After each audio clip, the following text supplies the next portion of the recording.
Hi friends, ఎలా ఉన్నారు అందరూ? వరలక్ష్మి అమ్మవారి ఆశీస్సులు మీ అందరిపై ఉండాలి.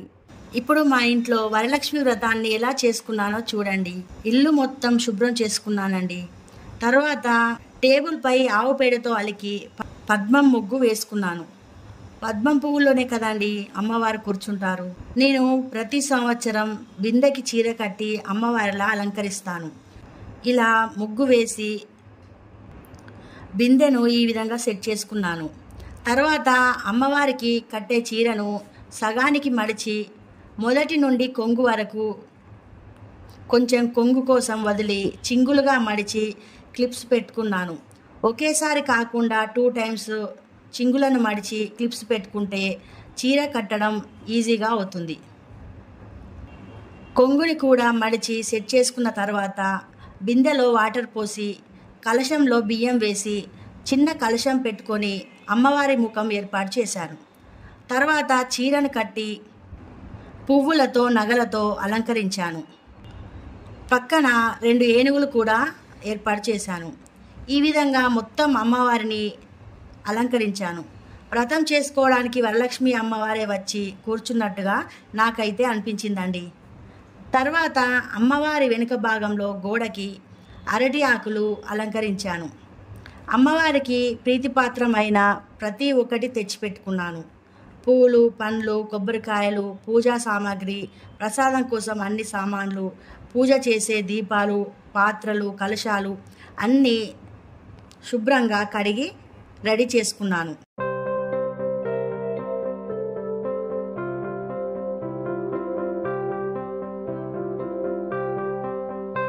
అమ్మవారికి వెండి పాత్రలో ప్రసాదం పెట్టడానికి వెండి గిన్నె, చెంచాని కూడా తలతల మెరిసేలా శుభ్రంగా చేసుకున్నాను. ముత్తైదుకి వాయనం ఇవ్వడానికి గాజులు, బ్లౌజ్ పీసెస్, పసుపు, కుంకుమ అన్నీ అమ్మవారి ముందే ఉంచుకున్నాను. ఇది ఏంటంటే తులసి మాత అండి. ఈ తులసి మాత నాకు మా పిన్ని గిఫ్ట్గా ఇచ్చిందండి. తులసి మాతకు పూజ చేయడానికే కదా, అందుకే పూజ దగ్గర ఉంచాను. వరలక్ష్మి అమ్మవారికి ఎంతో ప్రీతిపాత్రమైనవి ఇందులో ఉన్నాయి. మొట్టమొదట లక్ష్మీ అమ్మవారి విగ్రహం అండి. వరలక్ష్మి అమ్మవారి కలశం ముందు పూజలో ఉంచి ఈ విగ్రహానికి పూజ చేస్తాను. ఇది అమ్మవారి బంగారు విగ్రహం అండి. ఇది కూడా పూజలో ఉంచుతాను. ఇది వెండి సిల్వర్ కాయిన్ అండి, 50 గ్రామ్స్. నెక్స్ట్ ఇది వెండి గణేష్. మా ఇంట్లో గణేష్ అంటే చాలా ఇష్టం అండి అందరికీ, అందుకే సిల్వర్ గణేష్.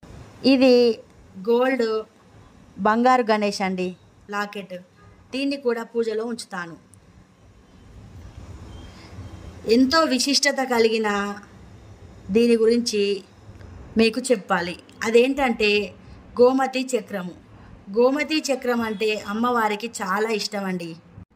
సముద్రంలో ఉండే గవ్వలంటే కూడా అమ్మవారికి చాలా ఇష్టం. అమ్మవారికి తాంబూలంలో సమర్పించే వక్కలు కూడా అమ్మవారి పూజలో ఉంచాను. లోటస్ అమ్మవారికి ఎంతో ఇష్టమైన తామర పువ్వు, కమలం. హిందూ మతంలో తామర పువ్వు అత్యంత పవిత్రమైనది మరియు అత్యున్నతమైనది. ఇది ఆధ్యాత్మిక పెరుగుదల, జ్ఞానోదయం మరియు స్వచ్ఛతను సూచిస్తుంది. లక్ష్మీదేవి కూడా తన ఒక చేతిలో తామర పువ్వును పట్టుకొని ఉంటుంది. లక్ష్మీదేవికి తామర పువ్వులను సమర్పించడం వల్ల అదృష్టం మరియు శ్రేయస్సు లభిస్తుందని నమ్ముతారు. ఇవి తామర గింజలండి, అమ్మవారికి ఎంతో ప్రీతిపాత్రమైనవి.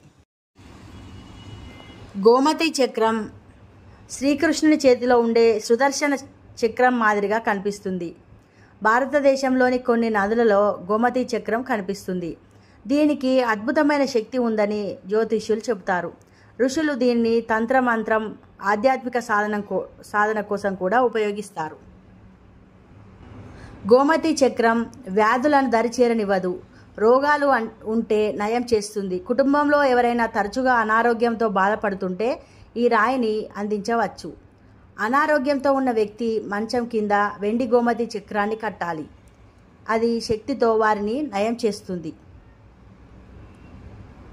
గోమతి చక్రం చాలా అదృష్టాన్ని తెస్తుంది. ఇందులో ప్రతికూల శక్తిని నిరోధించే పాజిటివ్ ఎనర్జీ ఉంటుంది. కుటుంబంలో ఎవరైనా దురదృష్టంతో సతమతం అవుతుంటే వారికి గోమతి చక్రాన్ని అందచేయవచ్చు. గోమతి చక్రాన్ని ఇంట్లో ఉంచుకుంటే ఎలాంటి ఇబ్బందులు ఉండవని జ్యోతిష్యులు చెబుతారు. ఇది ఆరోగ్యం, సంపదను ఇస్తుంది. అన్ని ప్రతికూలతలను, అనారోగ్యాన్ని తొలగిస్తుంది. ఈ ప్రయోజనాలను పొందడానికి గోమతి చక్రాన్ని ఇంట్లో ఉంచుకోవాలి.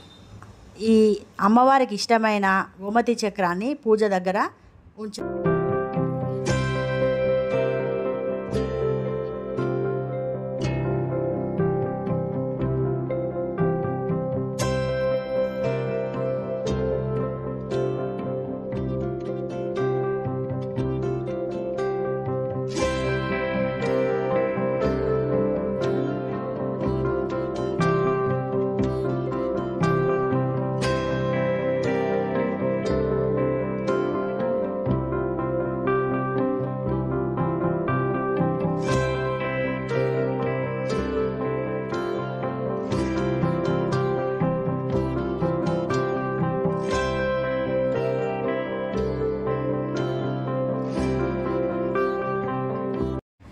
అమ్మవారికి తామర గింజలు అంటే కూడా చాలా ఇష్టం. అమ్మవారికి పూజలో ముఖ్యంగా సమర్పించేది పచ్చకర్పూరం అండి. పచ్చకర్పూరం పూజలో పెట్టి అమ్మవారికి పూజ చేస్తే అమ్మవారు ఎంతో కరుణిస్తారు. ధనం, ధాన్యం, ఐశ్వర్యం, ఆరోగ్యాన్ని ప్రసాదిస్తారు. ఇలా వరలక్ష్మీదేవి పూజకు పూలు, పండ్లు, మామిడాకులు అన్నీ రెడీ చేసుకున్నాను. ఉదయమే 4 గంటలకు లేచి ఇలా ఇల్లంతా ముగ్గులతో, పసుపు, కుంకుమ, పువ్వులతో అలంకరించుకున్నాను. పూజలో మా అమ్మ కూడా చాలా హెల్ప్ చేసిందండి. మా హస్బెండ్ కూడా చాలా సహాయం చేశాడు. నాకు వ్రతానికి ముందు రోజు చాలా ఫీవర్ వచ్చిందండి. ఎలా చేయాలి వ్రతం అని అనుకున్నాను. కానీ అమ్మవారి దయ వలన అంతా సంతోషంగా వ్రతం చేసుకోగలిగాను.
विष्णुं शशिवर्णं चतुर्भुजं प्रसन्नवदनां ध्यायेत् सर्वविघ्नोपशान्तये अगजाननपद्मार्कं गजाननमानिशम् अनेकदन्तं वन्दे पद्मकरां प्रसन्नवदनां सौभाग्यदां भाग्यदाम् अस्ताभ्यामवेप्रदां मणिगणैर्नानाविधैर्भूषितां भक्ताभीष्टफलप्रदां हरिहरब्रह्मादिभिः सेवितां पार्श्वे पङ्कजशङ्खपद्मनिधिभिर्युक्तां सदा शक्तिभिः लक्ष्मीं क्षीरसमुद्रराजतनयां श्रीरङ्गदामेश्वरीं दासीभूतसमस्तदेववनितां लोकैकदीपाङ्कुरां श्रीमन्मन्दकटाक्षलब्धविभव ब्रह्मेन्द्रगङ्गाधरां त्वां त्रैलोक्यकुटुम्बिनीं सरसिजां वन्दे मुकुन्दप्रियाम्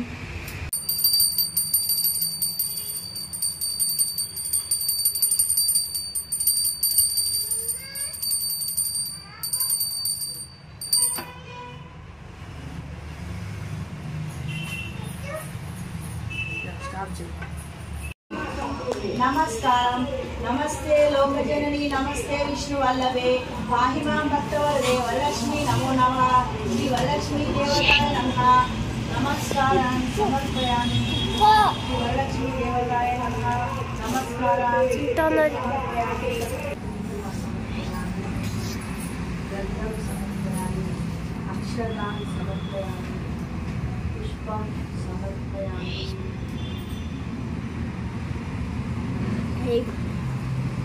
कुटी बक्कू अष्टलक्ष्मी स्तोत्रम आदिलक्ष्मी स्तोत्रम सुमनस वंदित सुंदर माधवी चंद्र सहोदरी हेममये मुनिगण वंदित मोक्ष प्रदायिनी मंजुल भासिनी पंकजवासिनी देवसुत सद्गुण वर्षिणी शांति युते जय जय हे मधुसूदन कामिनी आदिलक्ष्मी जय पालयमा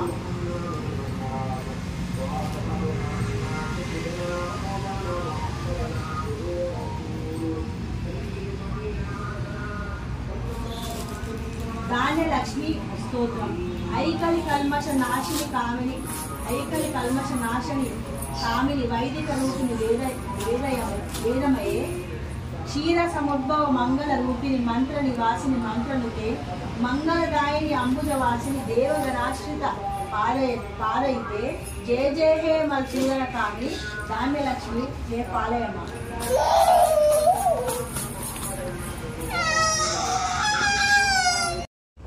వరలక్ష్మి స్వరూపాలుగా మా ఇంటికి వచ్చిన 6 ముత్తైదువులకు వాయనాలు కూడా ఇచ్చాను. మీకు నేను చేసిన వరలక్ష్మి వ్రతం నచ్చినట్లయితే తప్పకుండా లైక్ చేయండి ఫ్రెండ్స్. మీ కోరికను అమ్మవారికి చెప్పుకోండి, తప్పకుండా తీరుస్తుంది. కామెంట్ చేయండి ఫ్రెండ్స్. ఇలాంటి వ్లాగ్స్ కోసం తప్పకుండా సబ్స్క్రైబ్ చేయండి. Bye friends.